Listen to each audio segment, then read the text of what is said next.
मी मालिनीस lifestyle blog या चॅनलवर सर्वांचं मनापासून स्वागत आहे। बघा आज फुले एवढी भरपूर आले का नाही या झाडाला, आणि ती फुले जणू येता जाता माझ्याशी बोलत आहेत असं मला वाटत होतं। पण सकाळच्या घाईमध्ये त्याच्याजवळ बसायला काही वेळच मिळत नव्हता, कारण सकाळपासून फुले फुललेली तर दिसत होती। जेव्हा वेळ मिळाला सर्व पूजा वगैरे झाल्याच्या नंतर तर थोडा वेळ त्या फुलांशी पण गप्पा मारत बसले। कारण बघा तो एक जीवच असतो आणि त्या फुलाने मन एवढं प्रसन्न वाटतं का नाही, कधीच करमत नसेल तर नुसत्या झाडांमध्ये फुलामध्ये जरी बसलं तरी आनंद वाटतो। आणि निशिगंधाला खूप दिवसाच्या नंतर हे एक फुल लागलं। निशिगंध तर खूप वाढला पण फुले काही लागतच नव्हती, पण एक फुल लागलं ना तर आता भरपूर फुले लागतीलच। आणि एक फुल खूप दिवस त्याचं म्हणजे उगवतं, परत रात्री मिटतं आणि वेळ होती। आता साहेबांना डब्यात काय द्यावं हाही प्रश्न पडलेला होता। भाजी कशाची बनवावी, कारण सकाळी उठल्याबरोबर खरंच प्रश्न पडतो की कितीही फ्रीजमध्ये असू द्या भाजीपाला, पण भाजी कशाची बनवावी। आणि खूप दिवसाच्या नंतर मी वांग्याची भाजी केलीच नव्हती, म्हणजे भरीत नाही, सुकी भाजी नाही किंवा रस्सा भाजी पण केलेली नव्हती। तर म्हटलं चला एखाद्या वेळेस का होईना तोंडाला चव येण्यासाठी ही भाजी करावीच वाटते। आठवड्यातून 15 दिवसातून एकदा का होईना, कारण जास्त वांगं काही आम्ही वापरत नाहीयेत, पण मसाला कधी खावासा वाटतो तोंडाला चव येण्यासाठी। तर इथे मी भरल्या वांग्याची भाजी 4 वांगे मला फ्रीजमध्ये सापडले आणि ते काढले, त्याला चिरून घेतलं आणि चांगली राहिली होती, सुकली पण नव्हती। तर मोहरी टाकली तेलामध्ये। आता मोहरी तडली की त्यामध्ये थोडेसे जिरे घालून घेते। आता हे जे जिरे घातले ना तर मोहरी आणि जिरे याच्या तडका म्हणजे याचा जो तडका असतो त्या तडकाशिवाय भाजीची फोडणी टाकली म्हणूनच वाटत नाही। बघा कितीही मसाल्यामध्ये किती 12 प्रकारचे मसाले तुम्ही एकत्र करा, पण जिरे आणि मोहऱ्याची फोडणी टाकल्याशिवाय भाजीची चव काही लागतच नसते। आणि त्यामध्ये आता हे वांगे मी सोडून दिलेले आहेत।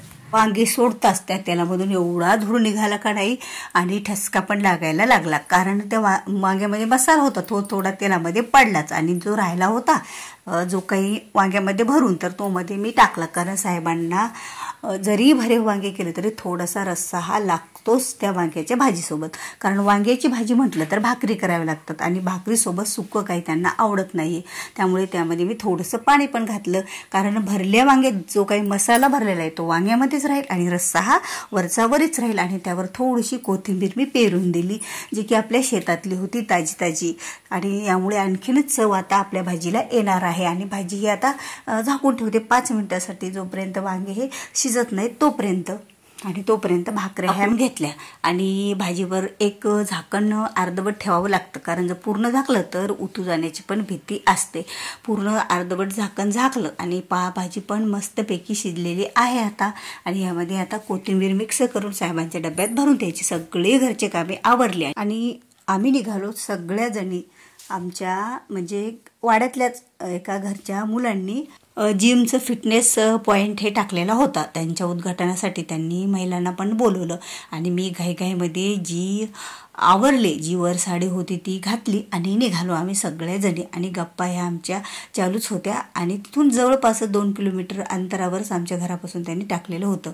तिथं पोहोचलो आम्ही आणि प्रत्येक मिशन जवळ आम्ही उभं टाकलो आणि एक एक फोटो शूट करून घेतला। आणि त्या मशीन पण पाहिल्या, तिथं पण नाश्त्याचं वगैरे सर्व काय आम्ही करून घेतलं आणि सर्वांनीच मिळून त्या मशीनजवळ फोटो काढले आणि त्यांना शुभेच्छा पण दिल्या। पण बघा ही वैभव एवढी मध्ये लुडबुड करत होती ना की त्यांना देऊच देत नव्हते, आपणच मध्ये उभं टाकत होती। ज्या शुभेच्छासाठी आम्ही त्यांना देत होतो तर ती थोडी लुडबुडत करत होती। नंतर तिला बाजूला घेतलं आणि आम्ही सर्वांनी त्यांचं स्वागत केलं। म्हणजे हा कृष्ण आहे, तर या कृष्णाने तो फिटनेस पॉईंट टाकलेला आहे जिम। तर सगळ्यांच्या हशिक मजाकमध्ये तो वेळ आमचा गेला, कारण सर्वजण एकत्र आले की थोडा जोक हशिक मजा ही चालूच राहते। आणि हा आकाश म्हणजे कृष्णाचा भाऊ, याला पण आम्ही शुभेच्छा दिल्या, कारण भावाने टाकलं तर भावाला सुद्धा खूप मदत केली। आणि आता घरी परतलो तर रात्रीचे 9:35 झाले, तर साहेबांनी खूप दिवसानंतर जे पीठ तयार करून ठेवलं होतं ढोकळ्याचं ते भरायला सुरुवात केली होती। मी म्हटलं येऊ द्या मला, मी पण येते आणि तुम्हाला मदत करू लागते। तर एवढे पॉकेट तर त्यांचे भरणं झालेलेच आहेत, कारण खूप दिवसापासून त्याचं गिराईक म्हणजे थांबलेलं होतं, कारण महालक्ष्म्या झाल्या, गणपती बाप्पा झाले, तर ते काही आम्हाला भरणंच पॅकिंग करणं होत नव्हते, पीठ काही दळून आणणं होतच नव्हतं. तर आज वेळ होता, म्हटलं चला आता आपण पण त्यांना मदत करू लागूया. मग मी पण थोडीशी त्यांना मदत करू लागली, काही पॅकेट भरू लागले.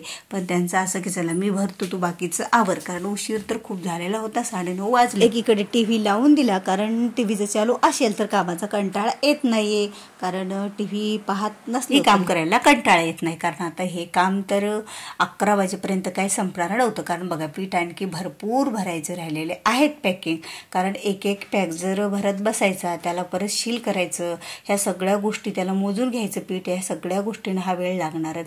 कारण 20 ते 25 किलोचं हे पीठ होतं आणि ढोकळ्याच्या पिठाची पॅकिंग. कारण मी नवीन एक रेसिपीची म्हणजे हे काढलेली आहे की इन्स्टंट ढोकळा पीठ, मदर्स रेसिपी इन्स्टंट ढोकळा पीठ, हे मी घरगुती व्यवसाय सुरू केलेला आहे माझा.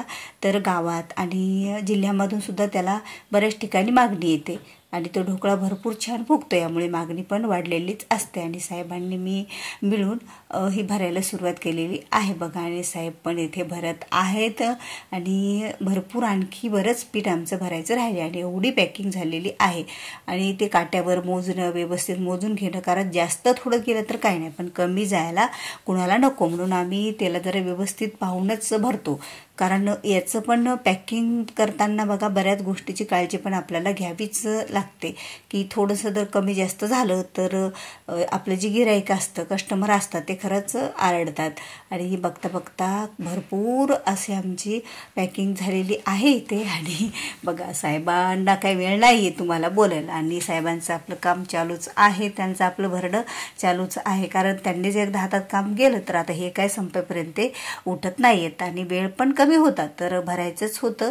आणि खूप दिवसाच्या नंतर मध्ये मध्ये मला काही नाहीतर काही कामे निघत होती, कोणाचा फोन तरी येत होता, तर उठावंच लागत होतं. ही माझी मदर्स रेसिपी इन्स्टंट ढोकळा पीठची अशी पॅकिंग. आणि हा जो नवीन उद्योग सुरू केला, बघूत आता याला किती चालना मिळते. तर कारण खूप दिवसाच्या नंतर हा उद्योग सुरू केलेला आहे मी. कारण अगोदर मी सुरुवात केली आणि मध्ये पण थोडासा खंड पडला, माझ्याच्यानं पीठ तयार करणंच होत नव्हतं.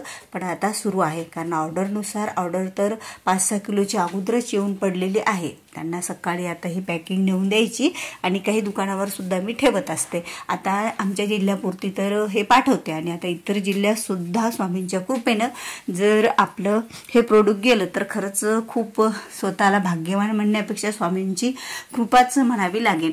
कारण बरेच जण जेवढ्यांनी एक वेळेस नेला तर बरेच जण त्याची पॅकिंग ही मागतच राहतात, कारण तो ढोकळा हा भरपूर फुगतो आणि याच्यात काहीही टाकण्याची गरज नाही आहे, फक्त पाणी घालून मिक्स करायचं आणि ढोकळा हा लावून घ्यायचा आहे. तर अशा प्रकारे आमची पॅकिंग झाली. काही आगाऊचं काम करायचं गर्दा पडलेला आहे, काही गर्दा असाच पडून राहतो आजूबाजूला. आणि आता खूप आवरायचं राहिलेलं आहे. रात्रीचे 11:30 वाजलेले आहेत. तर भेटूया पुन्हा अशाच एका नवीन व्हिडिओसोबत. Good night. श्री स्वामी समर्थ.